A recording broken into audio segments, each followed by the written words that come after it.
Most versatile, explosive action hero around.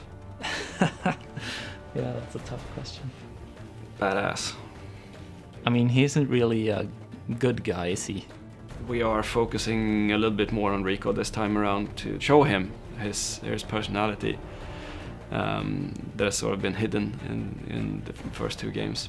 Рико is really a guy who can be super evil and a not very pleasant person, and he can be a really nice guy, but that's all up to the player. I want to say he's a badass, angry, crazy, you know, anti-hero-ish sort of, but he wants to do the right thing, but he has crazy ways of doing it. And so for us in this project specifically, Рико is the savior coming back to retake his home. We took Рико from where he was, and we wanted to do a progression of the story. What would Рико do that would be after what happened at Panau? And so we kind of brought him home. Or in the first game, he was more of a mumbling idiot, and we did that deliberately, actually. We did want to tone down his persona and let the world be the character, and that's sort of been the character of the Just Cause games until now. He's gotten older. He's, you know, got his scars from all his years in Panau and San Espirito, and we wanted to give him that background. What would it be like if you were a person who had set off a nuke twice? Seems a pretty intense thing for a single person to have done, freeing a nation from a dictator. That's our core development within Рико, is to give him that real grounding. We looked at Рико, obviously we did all the graphic stuff that we wanted to do. We improved the amount of triangles that we use for him, the number of poly counts, and updated everything from his hair to his beard to his outfit, and you know, all the little things that we can animate on him. We probably have over 2,500 animations now for a single character, but he's a complex character. He can do anything, anytime, and we wanted to ensure that responsiveness was still a part of that. I pull the trigger, I'm always shooting, no matter what state I'm in. What it means is you get this perfectly fluid experience through the world.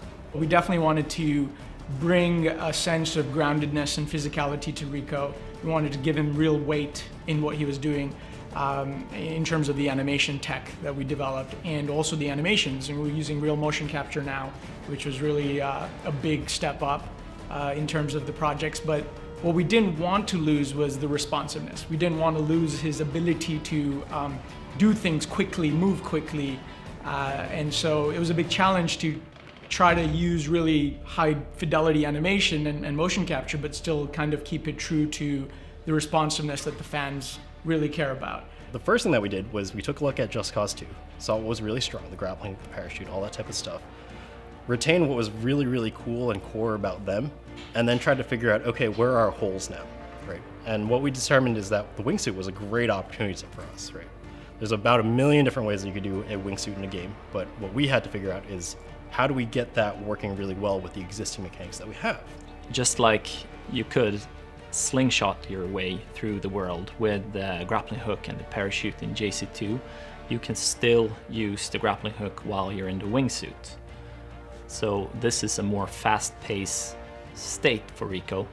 You can use your grapple to grapple anything in the world, change your direction, go underneath tunnels, between buses, I mean, pretty much anything.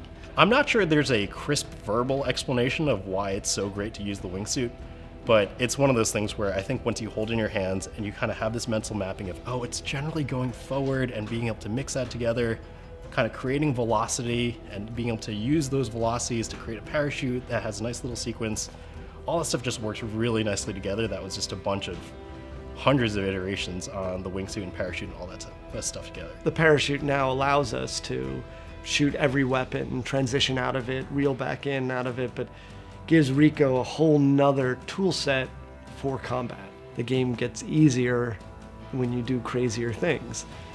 We upgraded his grapple hook, so the grapple hook looks cool and sleek and has a bit more of a modern feel to it.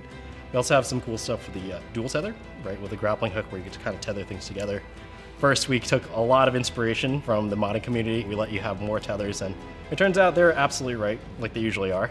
and it is more fun to be able to have more than one tether. One of the things we wanted to make sure was moving around the world in a very vertical world in this playground had to be amusing. And a lot of games do an open world, but then it can be a little tedious, and after a while you just start jumping around using fast travel. We wanted to try to create an experience where just moving to the other position was fun. That piece of picking up a controller and just having an enormous amount of fun is why we're all in this business to start with.